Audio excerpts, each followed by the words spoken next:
వేలు లక్షల మంది ప్రజలు గుమిగూడిన చోట ఈ తొక్కిసలాట జరగడం సహజం. కొంతమంది ప్రాణాలు పోవడం కూడా సహజమే. కానీ అప్పుడు ఉన్న ప్రభుత్వాలు, అధికారులు తక్షణం స్పందించి సహాయక చర్యలు తీసుకుంటే ప్రాణ నష్టం జరగకుండా కాపాడవచ్చు.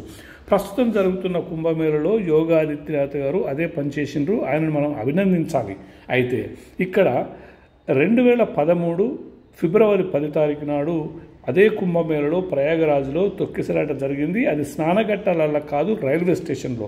అప్పుడు దాదాపుగా 42 మంది దాకా చచ్చిపోయినరు. అప్పుడు ముఖ్యమంత్రి ఈ అఖిలేష్ యాదవ్ ఉన్నాడు. అయితే ఆయన ఏం చేసిందంటే ఒక ముస్లిం మినిస్టర్ని దానికి ఇన్ఛార్జిగా పెట్టిండు. సో ఇట్లాంటి కొన్ని తప్పిదాల వల్ల కూడా, ఎందుకంటే వాళ్ళకు హిందువుల మనోభావాలు తెలివే కాబట్టి అట్లాంటి వ్యక్తి ఏం చర్యలు తీసుకున్నాడో ఏమో తెలియదు. తర్వాత ఆయన రాజీనామా చేసిండు. ఆ రాజీనామాను తిరస్కరించింది కూడా.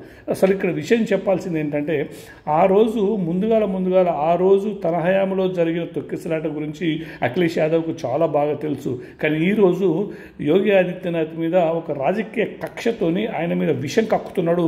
సో ఇది మంచి పద్ధతి కాదు. అదే కాదు, రాహుల్ గాంధీ కూడా విషయం కక్కుతున్నాడు.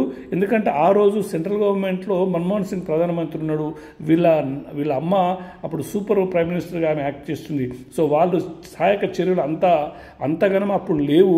కానీ వాళ్ళు ఆ రోజు ముందే దాన్ని చవిచూసారు కాబట్టి ఈరోజు ప్రస్తుతం ఉన్న ముఖ్యమంత్రికి సరైన సలహాలు ఇచ్చి ఆయనకు రాజకీయంగా విమర్శించడం పక్కన పెడితే కనీసం మానవత్వం మనిషిలాగానన్నా ప్రవర్తిస్తే బాగుంటుంది. సో ఇప్పటికైనా యోగి ఆదిత్యనాథ్ గారు చాలా స్పందించారు. కానీ అఖిలేష్ యాదవ్ కొంచెమన్నా జ్ఞానం ఉండాలి. ఆ రోజు తను చేసిన తప్పులు రిపీట్ కాకుండా ఈరోజు ప్రభుత్వానికి మంచి సలహాలు ఇచ్చి ఇంకా ఫ్యూచర్లో ప్రజలకు ఎట్లా అందుబాటులో సహాయక చర్యలు చేయాలన్న దాని మీద ఆయన కాన్సన్ట్రేషన్ చేస్తే బాగుంటుందని చెప్పేసి మేధావి వర్గం ఆలోచిస్తుంది, అనుకుంటున్నారు కూడా.